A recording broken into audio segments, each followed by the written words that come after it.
लाक्षागृह से धूमधाम से निकाली गई कलश यात्रा। बता दें कि यूपी के प्रयागराज जिले के हंडिया में पांडवों की नगरी कही जाने वाली स्थलीय लाक्षागृह गंगा घाट से सैकड़ों की संख्या में भक्तगणों द्वारा रामानुजाचार्य स्वामी हरिप्रचार्य जी महाराज के सानिध्य में कलश यात्रा धूमधाम से निकाली गई।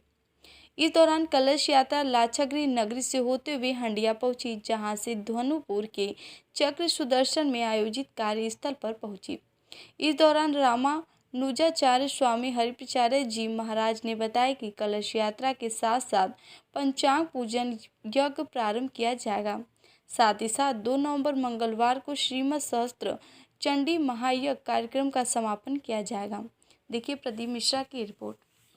लाक्षागृह गंगा घाट पर पधारे हैं, कलश यात्रा कार्यक्रम आयोजित किया गया, इसको लेकर क्या कहेंगे आप?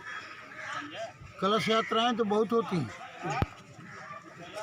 लेकिन हमारे धर्म के जो जड़ हैं, मूल है, उनकी जब कलश यात्रा निकलती है तो सनातन धर्म बहुत मजबूत होता है।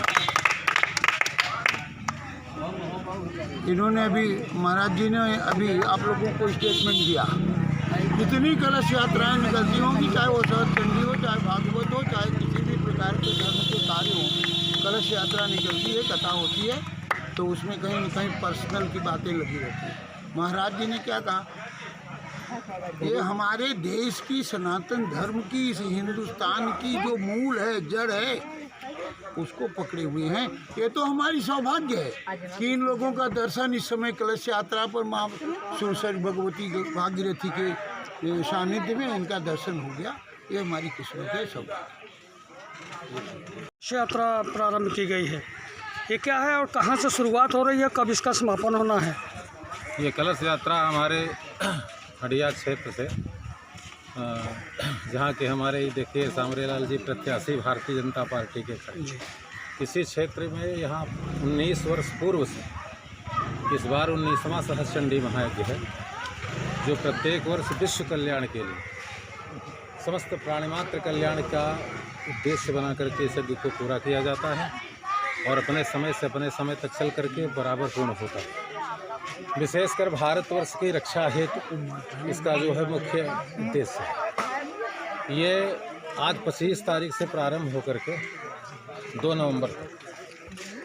नवंबर तक ये कार्य चलता रहेगा, जहाँ की मंडप में काशी और प्रयाग हमारे देखिए शास्त्री जी, रामराज शास्त्री जी हैं, अंबुजाचार्य हैं, अशोकाचार्य हैं, तो ये सभी प्रयाग काशी के विद्वानों के द्वारा संपन्न होता है और हवनात्मक चलती है। दोनों का मतलब दूसरी टाइम हवन चलता है और कथा प्रवचन इत्यादि चलते रहते हैं।